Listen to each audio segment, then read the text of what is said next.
Bonjour, c'est Anne-Sandrine Di Girolamo au micro des Ondes de l'Imo, le podcast immobilier attentif et curieux.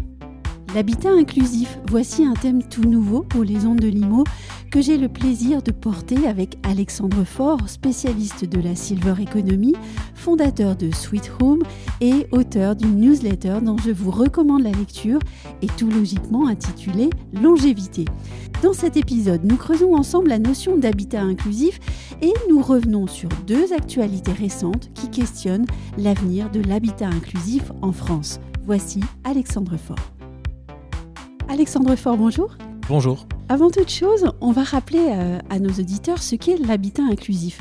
Qu'est-ce que c'est que l'habitat inclusif et à quoi est-ce que ça correspond en pratique ? Alors, l'habitat inclusif, c'est un dispositif qui s'est développé en France dans les années 2000 à peu près, à l'initiative d'un certain nombre d'acteurs associatifs qui voulaient proposer à des familles ayant des proches handicapés dans leur entourage un habitat dans le diffus, oui, qui ne soit pas donc l'institution, qui se rapproche d'une expérience un peu de vie en famille ou de vie dans la incluse, dans la société, dans la vraie vie, oui. pour des personnes qui ont néanmoins besoin d'une assistance quotidienne plus ou moins appuyée compte tenu de leur handicap et de leurs difficultés. Donc le dispositif s'est développé comme ça, un peu en génération spontanée, et à la fin des années 2010, plusieurs dispositifs légaux en fait ont structuré petit à petit un régime. Donc il y a d'abord la loi Allure qui a commencé par poser quelques briques.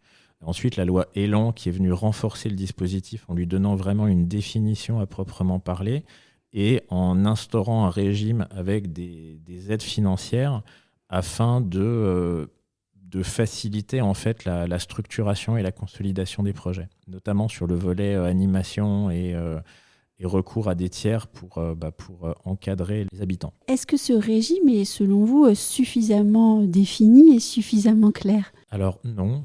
Non ?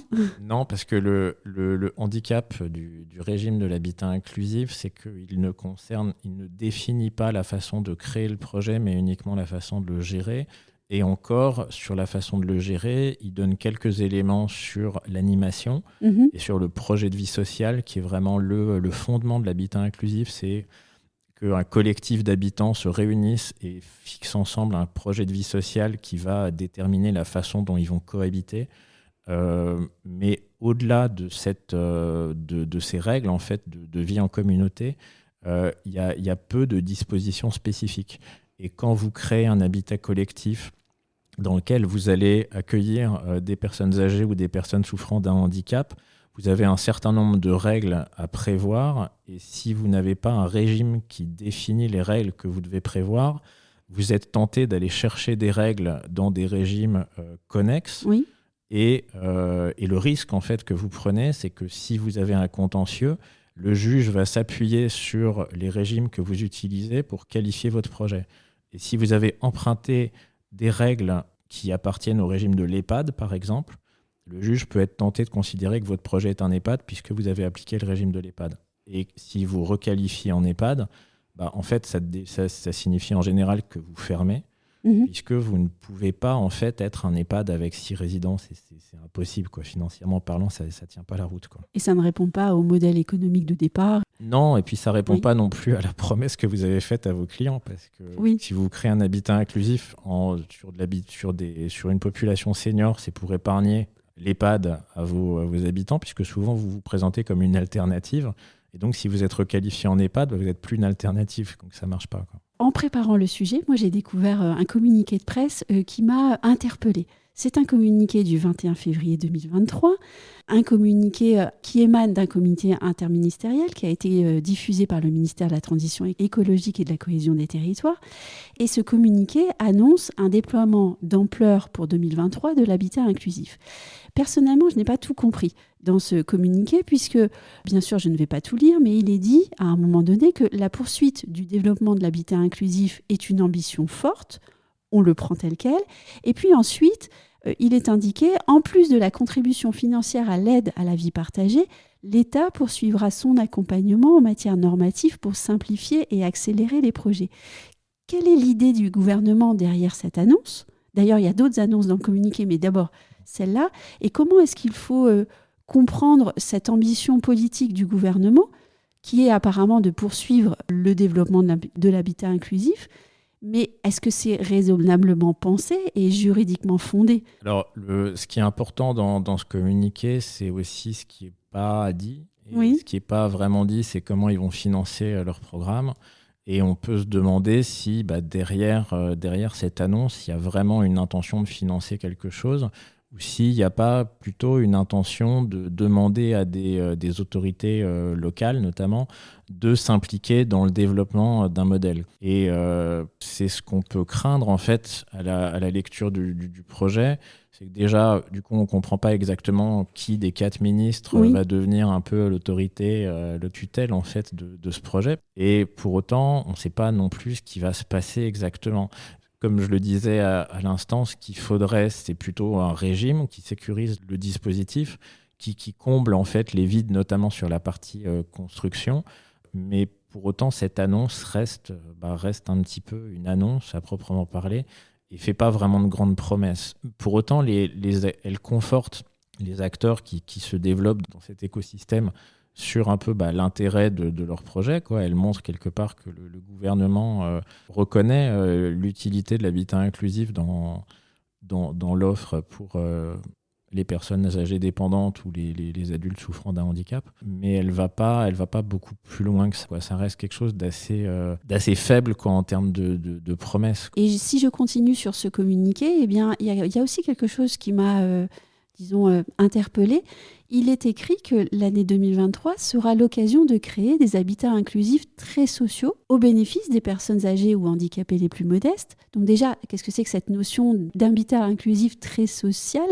Et puis, il est ajouté que les préfets seront sensibilisés au développement de cette forme d'habitat. Et là encore, on a l'impression qu'il y a un certain flottement.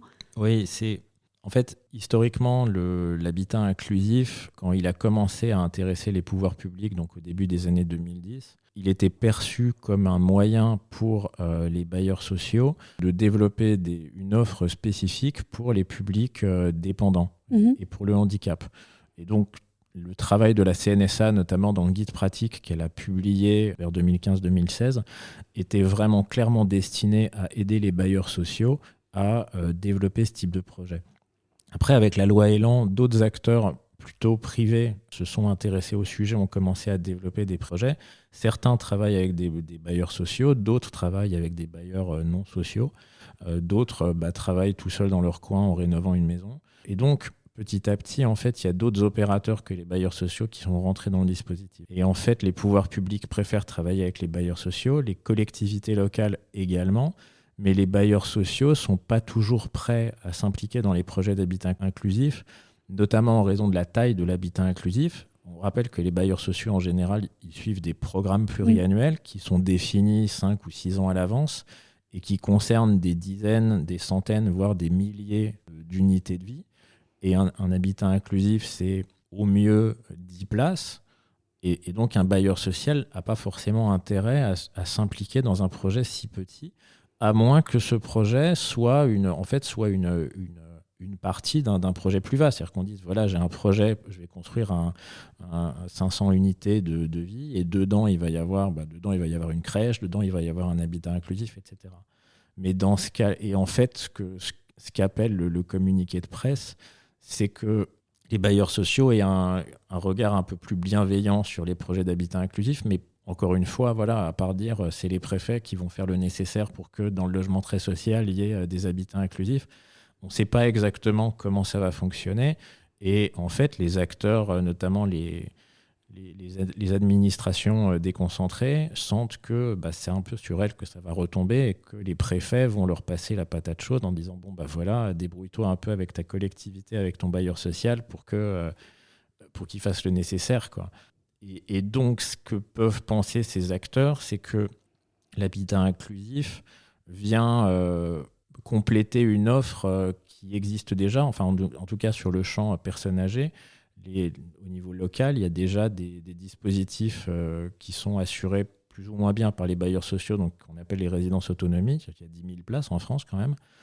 Et donc, on peut se demander comment est-ce que l'habitat inclusif va s'intégrer dans ce schéma. Est-ce qu'il va venir remplacer des places en résidence autonomie? Est-ce qu'il va venir les compléter? Enfin, qu'est-ce qu'il apporte, quoi. Enfin, je pense qu'il apporte quelque chose, mais peut-être pas nécessairement aux bailleurs sociaux. Alors le hasard fait parfois bien les choses, parfois il les fait de façon assez cocasse, on va dire, puisque la veille du communiqué de presse qu'on vient d'évoquer, le 20 février 2023, c'est le Conseil d'État qui a statué en référé dans une affaire.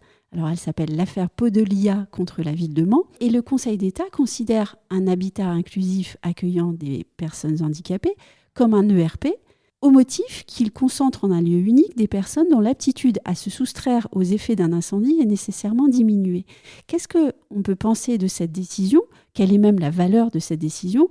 Une décision qui, en apparence, vient mettre à mal les bonnes intentions du gouvernement, si je peux dire, ou en tout cas qui appelle à ce que vous disiez en commençant le sujet, c'est-à-dire à clarifier le statut et à le poser plus encore. Oui, tout à fait. Alors l'arrêt du 20 février, donc c'est un arrêt en référé, donc qui a été pris à la demande insistante de la ville du Mans, me semble-t-il, Oui. parce que il fallait valider la fermeture de cet établissement qui ne respectait pas les règles en matière de sécurité incendie qui avaient été préconisées par la ville du Mans, enfin par l'agence de l'autonomie de la ville du Mans plus exactement. Donc c'est un arrêt qui a suscité beaucoup d'émotions dans l'écosystème habitat inclusif. Il est important de rappeler que, comme c'est un arrêt en référé, Oui. il cible spécifiquement le cas d'espèce. Et donc, par conséquent, si vous faites de l'habitat inclusif senior, vous n'êtes pas vraiment concerné par la décision du Conseil d'État. Et pour le reste, en fait, il faudrait attendre qu'il y ait d'autres arrêts qui viennent confirmer cette jurisprudence. Pour autant, je pense que c'est quand même un signal d'alarme pour la profession qui montre l'importance de mettre en place un régime plus précis assez rapidement, ou au moins d'améliorer la formation des acteurs qui se lancent dans l'habitat inclusif afin qu'ils soient vraiment conscients des risques et qui mettent en place des régimes qui soient suffisamment sécurisés ou qui souscrivent des polices d'assurance qui les protègent vraiment de tous les aléas, parce qu'aujourd'hui, il y a des cabinets, enfin notamment il y a un cabinet spécialiste du médico-social qui a développé une gamme complète assurantielle pour ce type de risque, ce type de porteur de projet. Et on peut souhaiter qu'il y ait un moment des acteurs qui se réunissent pour construire un régime. Alors soit un régime qui soit validé par le législateur, mais sinon à minima un régime un peu conventionnel qui permette de structurer des projets et de les protéger. Parce que le cas Podelia, Ville du Mans, donc, il concerne un projet pour des adultes handicapés. Il y a un autre cas de fermeture qui a été très médiatisé au printemps 2022 d'un habitat senior qui était situé en Normandie et qui recevait des personnes âgées dépendantes. Là, il y a eu une requalification en EHPAD par le conseil départemental et une fermeture. Et donc, la sanction dans ce cas-là, pour le porteur de projet, c'est que son projet ferme. C'est un peu difficile. Et puis, la sanction pour les habitants, c'est que on voulait leur épargner l'EHPAD. Et puis, en fait, non, ils vont quand même y aller parce que ils n'ont plus de maison à part là où ils étaient installés. Donc, il y a un vrai problème par rapport à ça. Et sur du moyen terme, le risque qu'il peut y avoir avec ce type de jurisprudence, c'est surtout que les communes ne veuillent plus en fait accueillir des projets. Aujourd'hui, on rappelle que dans la plupart des cas, les projets sont portés par soit des CCAS, soit des associations locales, soit des acteurs indépendants qui construisent un projet comme ça pour répondre à des besoins spécifiques du terroir et donc qui doivent travailler main dans la main avec la mairie. Si les mairies s'aperçoivent de l'instabilité en fait des régimes, elles vont être de moins en moins réceptives aux besoins. Et on va revenir donc à la situation qu'il y avait avant la loi Elan, avec des mairies en fait qui veulent pas des projets parce qu'elles disent non, c'est quoi ton projet, t'as pas de régime, il y a pas de. Le risque juridique est trop important. Voilà, c'est ça. Et donc du coup, parce que sur des petits projets donc qui sont portés par des acteurs indépendants, bien souvent la mairie en fait, elle va céder un terrain. Soit il y a une foncière qui va intervenir, soit la mairie va céder un terrain directement. À un prix faible, de façon à ce que le projet s'installe. Et donc, du coup, il y a besoin que tous les acteurs soient en confiance, en fait, autour de ce projet, quoi. Sinon, ça ne tient pas, ça ne marche pas. Et si on tient compte de tout ce que vous venez de nous dire, En conclusion, est-ce que l'habitat inclusif a encore un avenir en France ? Alors oui. Oui, je pense que l'habitat inclusif a un avenir parce qu'il correspond à une aspiration assez forte de la part des citoyens, enfin en tout cas d'une part des citoyens. Cette aspiration, c'est de vivre sur le territoire qu'ils connaissent. Alors, on traduit ça par vivre chez soi, mais le chez soi, en fait, la perception du chez soi n'est pas nécessairement sa maison, mais plutôt son territoire, sa commune, là où je connais les gens, là où j'ai mes habitudes, etc. Et il y a un enjeu de la part des communes de proposer des alternatives à la maison individuelle pour que les gens restent bien effectivement dans la commune. Et donc ça c'est important de le défendre. Aujourd'hui, il y a des acteurs le secteur se professionnalise, quoi. La loi Elan, elle a médiatisé en fait le secteur, donc elle a permis l'émergence de beaucoup de projets. Il y a des campagnes d'aide qui ont été portées par la CNSA, par la Banque des Territoires notamment, qui ont permis donc la multiplication du nombre de projets, puisqu'aujourd'hui on a 1800 en France, des projets d'habitat inclusif. Il y a plusieurs acteurs privés commerciaux qui se développent et qui développent des business models qui sont robustes aujourd'hui, qui ont le soutien pour la plupart de la Banque des Territoires aussi, qui est très impliquée dans ce développement. Et donc on peut supposer que tout ça va dans le bon sens. Et qu'il faudrait simplement que les acteurs en fait se structurent encore mieux qu'ils ne le font déjà, de façon à ce que le régime soit sécurisé, quoi. Et que le législateur n'ait pas envie d'y trop venir, alors. Le législateur, il y a un moment, il peut intervenir, mais il peut intervenir un peu pour venir, comme ça s'est fait en 2018, exactement. En 2018, les acteurs qui étaient déjà engagés dans l'habitat inclusif et qui étaient pour la plupart engagés dans l'Observatoire de l'habitat inclusif, donc, ont contribué en fait à la définition du régime. Et ils ont fait ce qu'ils pouvaient compte tenu de l'aspiration du législateur à définir un régime. C'est pas allé très très loin, mais on pourrait imaginer que les mêmes contribuent à un régime renforcé de façon à sécuriser l'avenir. Et si on a une nouvelle actualité sur l'habitat inclusif, bien vous reviendrez sur les ondes de Limo nous l'exposer. Avec plaisir, merci beaucoup. Un grand merci à Alexandre Faure. Merci, au revoir.